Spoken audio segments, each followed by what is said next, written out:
what I'll try and do is to give you a broad, the bulk of the talk is very much broad, and we're going to go quickly through it to give you a background as to why we need batteries, why we need battery research, why we need materials, and then I'm going to try and sort of quickly get into the depth of what it is that I do to get to this magic pixie dust, dirt, that potentially can change the American and global energy landscapes. So this is a depiction of what our energy landscape looks like today, from the generation phase to storage phase to transmission phase, and finally where it is consumed. I put in the battery category as a second step because that's where really it belongs, but that step has been largely missing. The most efficient way of storing energy today is through a hydro pump, and there are only about 6 facilities in the world, most of them in Canada, because essentially what you're doing is when energy is cheap, you're pumping water up at night into these massive reservoirs, these artificial lakes, and then you're draining them to meet demand during peak hours. And so when we're designing our batteries, we're trying to compete both with the energy efficiency and the cost of hydro pumping. The electric grid also has an important effect in the sense that most of the world's electric grids are highly inefficient. And from the first step to the consumption phase, we're losing about 20 to 30% of the energy that is generated. That is a huge problem, and we do think that the energy storage component can address it to a certain extent. Now, this is a very convoluted thing, and you're not expected to memorize it. This is from the Lawrence Livermore National Laboratory, and essentially what it shows is that 80% of our energy comes from fossil fuels. This is not a secret. We all know that we have our gas stoves, we put gasoline in our cars, but the biggest component is, of course, burning of coal, and of now a growing component of burning of natural gas. And of course, again, this is no secret, and you do not really need such complex graphs, but again, from Lawrence Livermore, 100% of our emissions come from fossil fuels. And you may wonder, why is this, a secret? Well, some people, I guess, still have fireplaces around the city and use wood.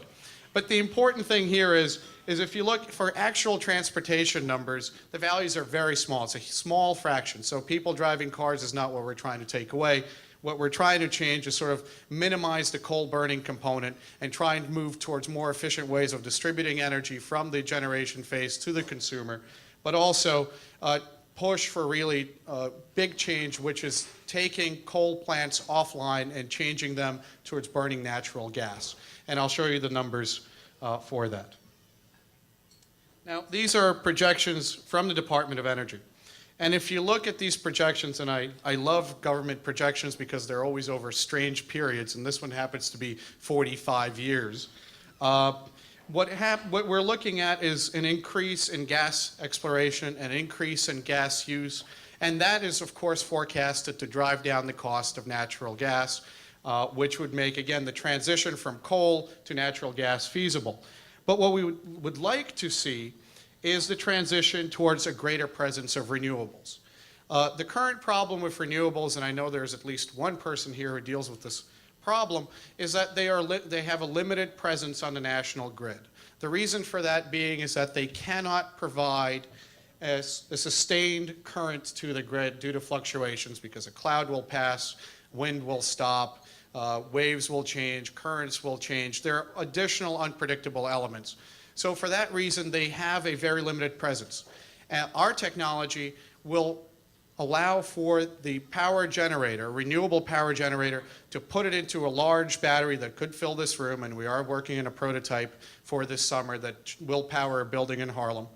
And they would power into this battery, put the charge in, and then they can sell it during peak hours back onto the grid, thereby changing them from being a power producer to a utility company, which has huge implications because we will no longer have to subsidize these industries to make them profitable. If you think of it in terms of as a taxpayer or somebody who's really interested in the environment, you're actually on the same page, because these things can become affordable and profitable, create jobs, and also be beneficial to the environment without changing our lifestyles. And I think that is why the work that we do is important, and this is the type of technology that will allow us to go forward. So why is this an important issue today, more so than ever before, is you're having an increasing demand for energy all over the world. We're seeing this with China, we're seeing it in the Middle East, we're seeing it in India, And those huge markets are emerging because they want to exist and live at the same level that we do. So we're going to see continued pressure on fossil fuels. And again, as you can see, that most of the growth going forward is going to come from non-OECD countries. So what is sustainable? And this is a very quick slide, grossly oversimplified. But you want the total cost that you spend on fuel and energy to be roughly 10% of your GDP, which means that energy costs that are more or less market ideal, except with variations for subsidies and other sort of initiatives. For the US, it should be roughly 4 cents a kilowatt hour. Germany, it should be roughly 7 cents a kilowatt hour. That's because of their added pressure of and increased investment in solar panels, which are quite expensive to produce there, and they're really forcing them into the marketplace. And in India and China, it's roughly 2 cents because of the population, levels of poverty, and levels of subsidies that they have to provide access to the population to electricity. So whatever it is that we come up with must fit into this landscape to start with. And then we have to find ways of a feeder, an energy generator, to provide technology on that, energy on that additional cost. So one way to do that is, as I mentioned quickly, is to find ways to develop a grid that does not lose the 20 to 30% from the generation to the consumer. And if we can do that, and this was a mind-boggling statistic that could be disputed by that guy over there, if you do that on a global scale, if we innovate all of the grids of the world, in 1 year, it's the equivalent of not pumping oil for 2 years, globally. That's roughly, what is it, 80 billion barrels, Chet? 80 billion a day. Yeah. So it's roughly 80 billion barrels of oil not used. Of course, India and China can benefit from our advances in research and the fact that they do not have a solid infrastructure, so they can build anything at very fast rates that is the most modern. In the United States, it's a much more complex problem. But this is one way to address it. Another way to address this is what we're doing right here in New York, up in Harlem. And this is build these huge batteries. And what you're seeing on the left-hand side of the screen is one of our prototype workhorse batteries. This is a 1.6 kilowatt hour battery. It generally consists of the nickel zinc technology, which is very standard, and we've made several modifications to the materials because the most failure modes of all of your batteries is they self-short, meaning that as particles attach and detach throughout the chemical process, one plate will hit the other one and you have a short circuit and the battery is dead. We found a technique by which you can clean the surface every about 30 or 40 cycles, which is about every month. You have to clean the surface non-intrusively, and that allows you to continue running the battery without energy loss, without material degradation. This workhorse has done the equivalent, if you take 400 days to be a year, roughly 25 years worth of cycling at still 90% energy efficiency. The cost of this battery is largely driven by the need to have nickel in it. And nickel is expensive. It's a high demand material. It is in a number of different batteries. But in this case, once you have a sintered plate in there, you can get some of the material cost back. You can recycle it. But most of the time, you just keep using it. There is no obvious degradation. The starting cost with the assumptions that are listed is right about 10 cents kilowatt hour per cycle. But as this is based on only about 10,000 cycles, and we've seen no reason for this to stop, this battery is still performing well, that cost will continue to drop. So once you invested in building this, it should continue to lower its operational costs as it goes on. So this is feasible. But this magical dust of manganese dioxide, which we all have in our Duracells and people have had since the 1860s, is really what is a game changer because even at a very small number of cycles, you're looking at 2 cents a kilowatt hour per cycle.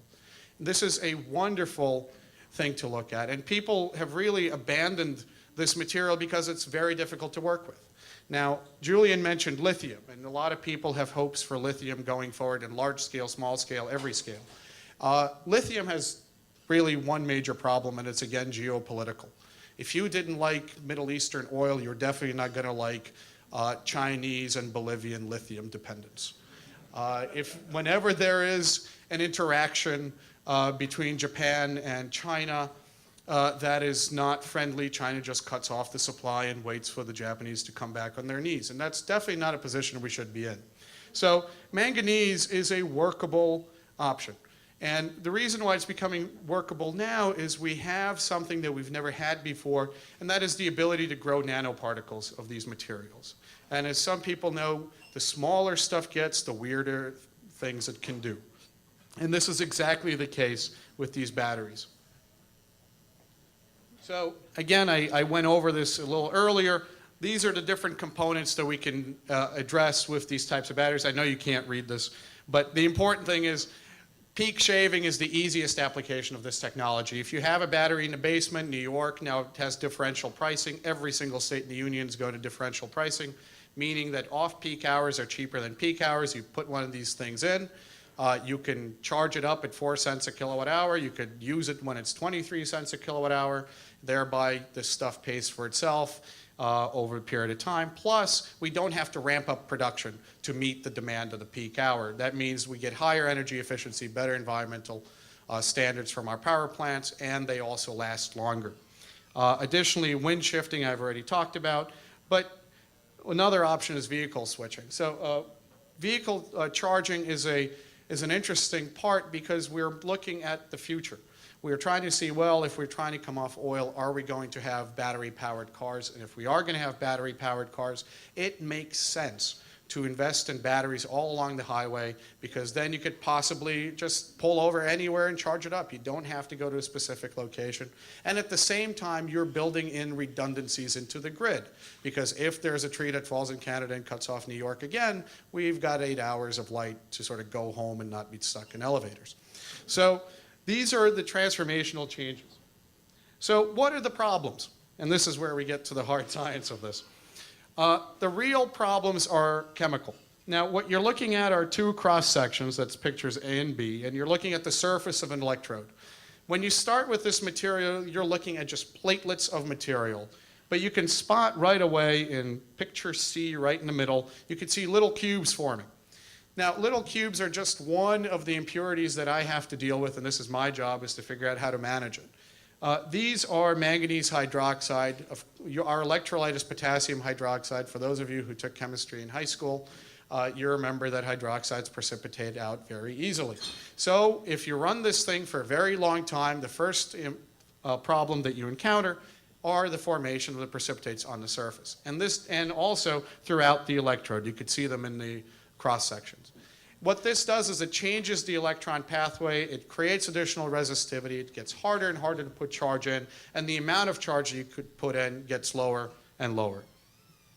The second problem is when you buy this material and potentially run it, it will not be all the right kind of manganese dioxide. So this is sort of dust that you have to sort out. And these fluffy little things on the surface and throughout are the delta form, not the gamma form of MnO2. So when you're actually buying these things, you have to know what you're looking for, because they'll sell you something, because they'll say, you know, this is a little cheaper, and we go for it, and then it's not the right stuff, and it doesn't do very much. And sort of our benchmarks thus far, we have number of cells going over 1,100, which surpasses the other ones by a good margin. And our prototypes are very small, and again, all of you, in some kind of orderly fashion, are welcome to come up to City College and see these for yourself. You know, don't show up all at once. But again, we've surpassed the 500 benchmark, which is what people believed was only possible, that you couldn't go beyond it because of the phase difficulties, because of the material handling difficulties. And we've developed methods for controlling these reactions. Again, this is, in some cases, just a computer problem issue. In some cases, it's a material sourcing issue. In some cases, it's dopants. So I'm trying to find ways of optimizing that.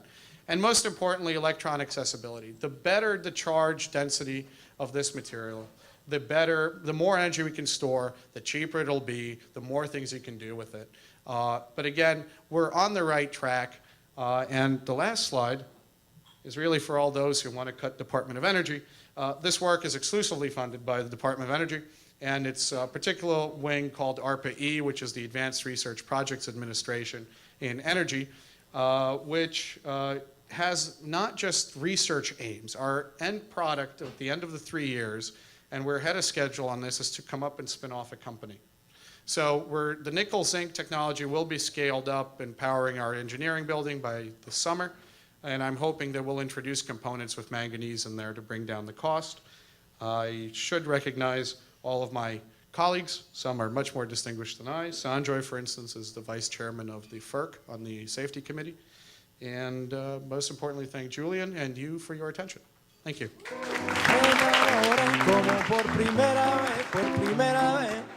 Me enamoré, mira, mira quinceañera, qué bonito que tú eres.